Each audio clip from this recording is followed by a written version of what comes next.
করবেন, কাটবেন, খাটচাট করবেন, ওর ভিডিও ওকে লাগাবেন, ওর ভিডিও ওকে লাগাবেন, একটা আলেমের মান সম্মান ইজ্জত নষ্ট করবেন সোশ্যাল মিডিয়াতে।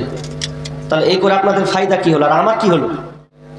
যে আমি কোনো জলসাতে 21টা জালসা বলেছি এবং কোনখানে বলেছি আল্লাহ আলম, তবে বললাম 4 মিনিট করে 1 ঘন্টা 24 মিনিট, এই 20 মিনিট সম্ভবত, মানে এতটা। তাহলে আমি গাজাল বলেই গেছিলাম 2 ঘন্টা আলোচনায়। এসব বিভ্রান্তিকর। আমি তার 2 দিন আগে বলেছি যে আমার মিস্টেক হয়েছে, ভুল হয়েছে, গজলটা আমার জানা ছিল না বাইরে। আমি যেগুলো লিখি সেগুলো বলার চেষ্টা করি, কিন্তু ওটা আমার লেখা গজল ছিল না। ওই গজলটা মিনিমাম অনেকেই গেয়েছেন, তারপর আমি গেয়েছি, ওটা নিয়ে সোশ্যাল মিডিয়াতে ভাইরাল হয়েছে গজলটা। এর জন্য আমি দুঃখিত। যদি গানের হয় এর জন্য আমি ক্ষমাপ্রাপ্তি, কিন্তু এটা নিয়ে আপনারা টোল করবেন, কাটবেন, খাটচাট করবেন, ওর ভিডিও ওকে লাগাবেন, ওর ভিডিও ওকে লাগাবেন, একটা আলেমের মান সম্মান ইজ্জত নষ্ট করবেন সোশ্যাল মিডিয়াতে। তাহলে এই করে আপনাদের ফায়দা কি হলো আর আমার কি হলো? আর যে কটা বিরুদ্ধে আমার লেগেছে, এখানে একটা চ্যানেল আছে, ওখানে একটা ওখানে রাখতে দেবো না। আমার বিরুদ্ধে লাগবে আর আমার ভিডিও করবে, আবার লজ্জাও লাগে না বলতে।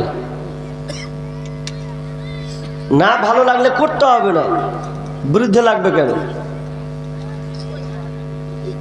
যারা আবার বিরুদ্ধে করেছে ওদের আপনি খুলবেন, শুধু রিলসে মানে ভিডিও এত ভিউ নিয়েছে, এখন কাল থেকে টাকা পাবে, পরশু থেকে। এখন যদি বলে কাটতে বলছে, কাটিয়ে না, কমে যাবে যে। তো তোমার হুঁশ ছিল না, আগে ভাবার দরকার ছিল যে একটা পেছনে লাগার কি দরকার। বক্তা মানুষ, ড্রাইভার গাড়ি চালায়, ড্রাইভারই অ্যাক্সিডেন্ট করে, ভুল হওয়াটা স্বাভাবিক, হতেই পারে, ওটা মিস্টেক হতে পারে, মিসআন্ডারস্ট্যান্ডিং হতেই পারে, কিন্তু তাই বলে আপনি সোশ্যাল মিডিয়ায় ছেড়ে দেবেন, এটা কখনো যেন না হয়। ভাই, নিয়তটা সহি শুদ্ধ করে তোমরা ভিডিও করো, এক অপরকে লেগে কি লাভ আছে? আর একটা পরামর্শ আমি ইউটিউবারকে দিচ্ছি, শুধু আমার গাজাল ছাড়লে হবে না। বক্তব্য যে আমি 2 ঘন্টা দেবো, ওই বক্তব্য গেল কোথায়? ওটা কে ছাড়বে? শুধু রিলস নিয়ে তোমরা গজলগুলো ছাড়বে ভিউ পাওয়ার জন্য, তা আমার বক্তব্যটি গেল কোথায়?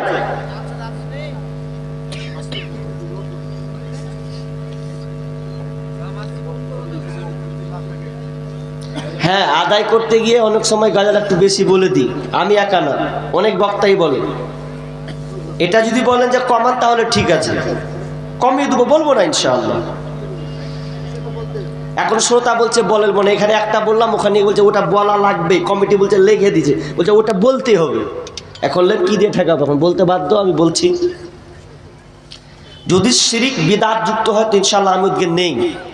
আর যদি কোনো গজল চলে আসে গানের দিকে, আমি ওটাও তো নেই, তবে আমাকে বলে দিলে আমি শুধরে যাই ইনশাআল্লাহ। মানুষ মাত্রই ভুল।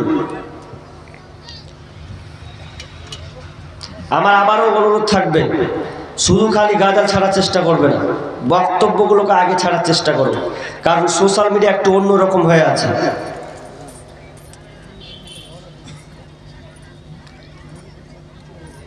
আলহামদুলিল্লাহ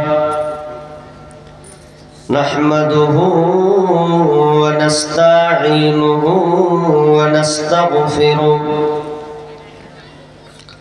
ওয়া নাউযু বিল্লাহি মিন